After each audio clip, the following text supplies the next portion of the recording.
नमस्कार दोस्तों, मैं जुगल किशोर आप सबका अपराध की कहानी में सबका स्वागत करता हूं। दोस्तों, आप सब हमारे साथ जुड़े हुए हैं। चैनल को सब्सक्राइब करें और लाइक करें और कमेंट करें। आपके सहयोग से मुझे हिम्मत मिलती है। कोई प्रेमिका के प्रेम में अंधा होकर माँ बाप का ही कत्ल कर दे, सुनकर थोड़ा अजीब लगता है, लेकिन यह भी हकीकत है कि प्यार के नशे में डूबकर आदमी अंधा हो जाता है। अब्दुल रहमान का भी यही हाल था।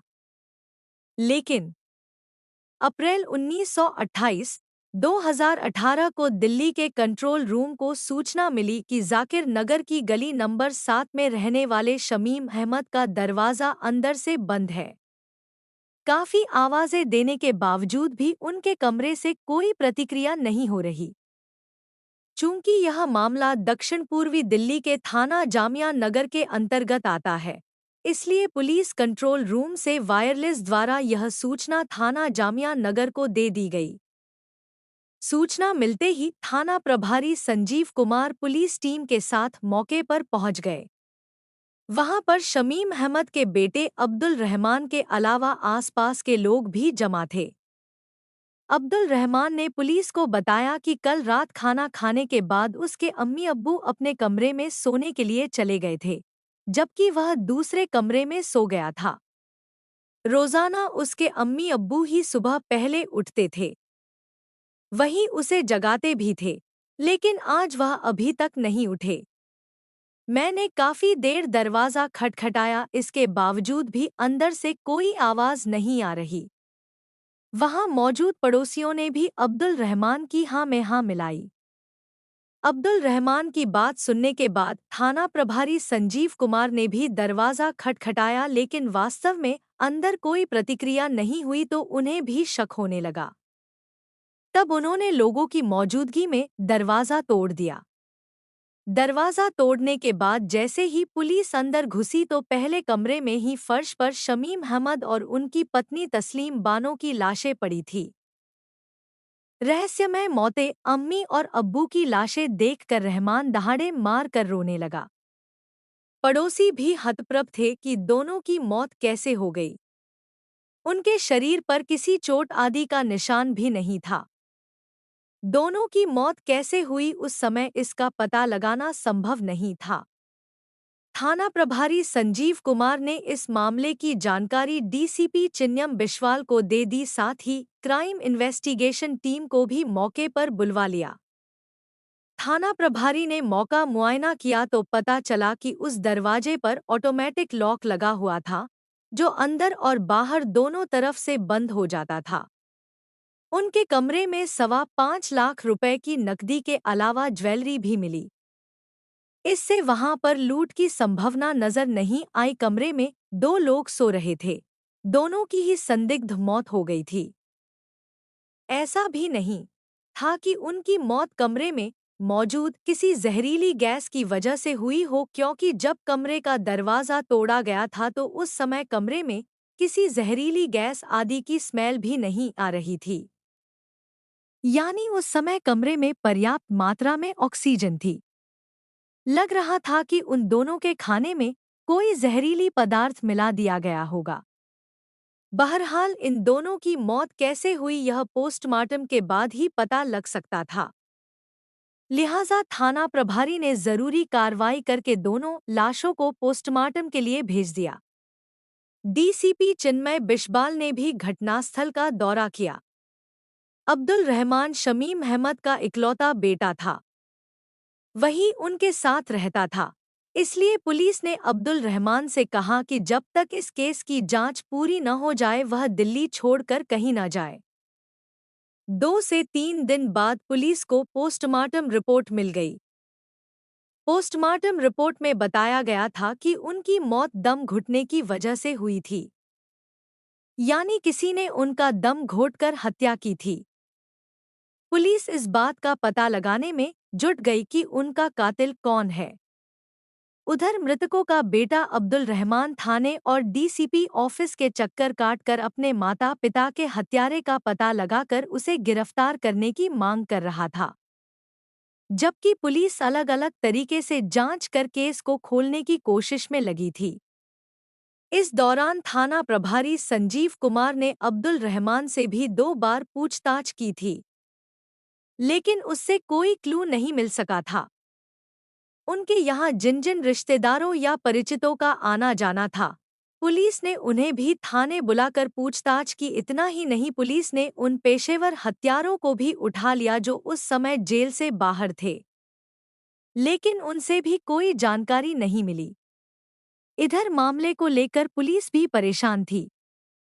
घटना के 3 सप्ताह बाद पुलिस ने अब्दुल रहमान को एक बार फिर थाने बुलाया।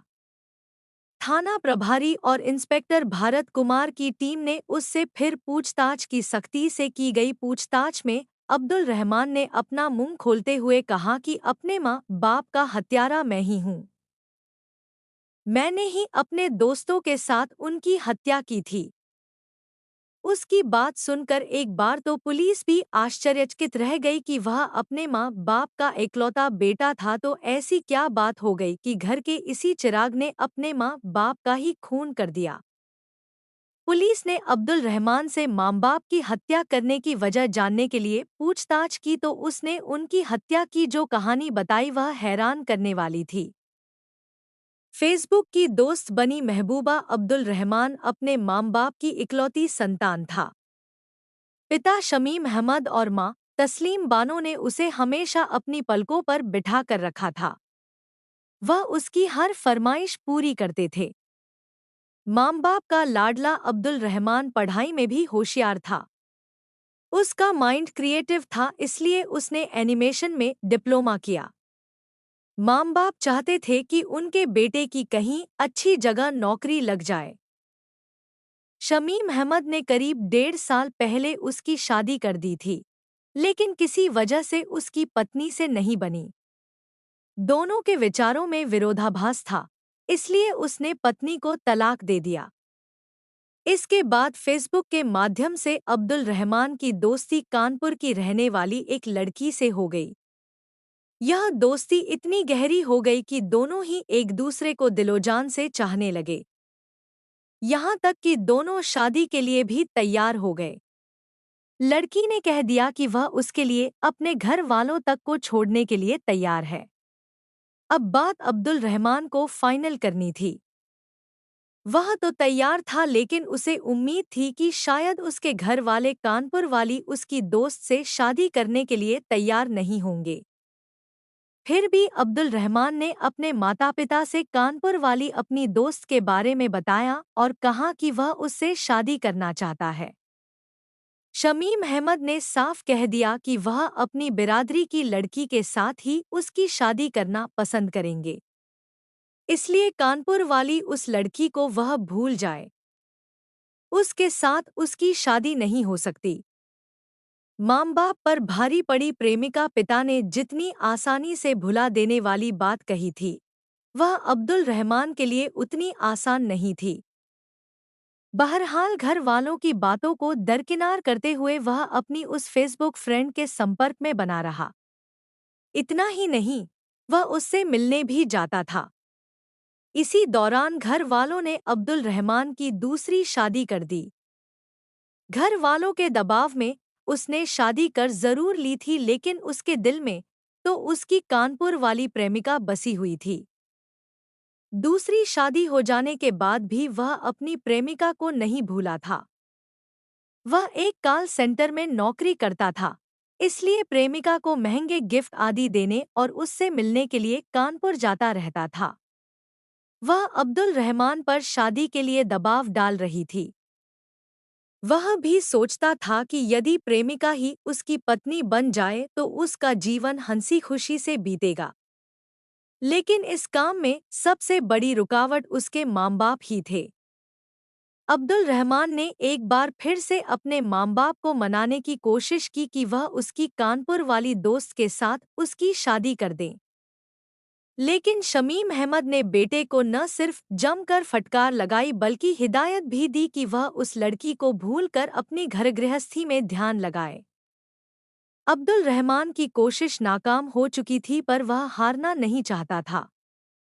आखिर उसने भी एक सख्त फैसला ले लिया कि चाहे कुछ भी हो जाए वह अपनी प्रेमिका को दुल्हन बनाकर घर लाएगा।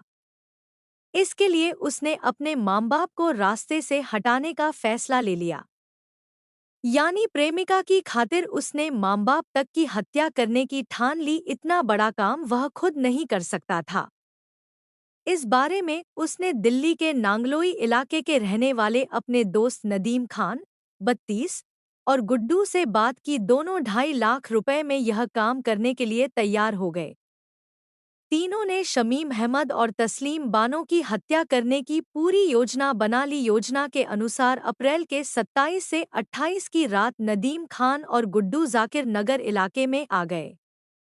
अब्दुल रहमान के माता पिता जब खाना खाकर अपने कमरे में सोने के लिए चले गए तो रात 11 बजे के करीब अब्दुल रहमान ने फ़ोन करके अपने दोनों दोस्तों को घर बुला लिया। उनके घर आने के बाद अब्दुल रहमान उन्हें अपने माता पिता के कमरे में ले गया। उनके दरवाजे पर ऑटोमेटिक लॉक लगा था जो दोनों तरफ से बंद हो जाता था। इन लोगों ने मुंह पर तकिया रखकर एक एक कर दोनों का दम घोंट दिया और उनकी लाशें बेड से उतारकर फर्श पर डाल दी। इसके बाद अब्दुल रहमान ने दरवाजे को बंद कर दिया। अपना काम करके नदीम खान और गुड्डू रात में ही वहां से चले गए। अब्दुल रहमान अपने कमरे में आ गया। इसके बाद उसे रात भर नींद नहीं आई। सुबह होने पर उसने मोहल्ले के लोगों को यह कहकर इकट्ठा कर लिया कि पता नहीं क्यों आज अम्मी और अब्बू दरवाज़ा नहीं खोल रहे। अब्दुल रहमान से पूछताछ के बाद पुलिस ने नदीम खान को भी गिरफ्तार कर लिया जबकि गुड्डू फरार हो गया था। दोनों से पूछताछ के बाद पुलिस ने उन्हें न्यायालय में पेश किया जहां से उन्हें जेल भेज दिया गया। पुलिस मामले की तफ्तीश कर रही है। एक लड़की के लिए अपने ही पिता की हत्या करने का विचार भी मन में कैसे आता है, मैं यह समझ नहीं पाया। कहीं ना कहीं उनके संस्कारों में कोई कमी रह गई होगी जो उनकी औलाद ऐसा करने लगी। दोस्तों, आपको कहानी पसंद आई हो तो चैनल को सब्सक्राइब करें और लाइक करें, कमेंट करें भी कर देना। कल फिर मिलेंगे एक और नई कहानी के साथ। धन्यवाद।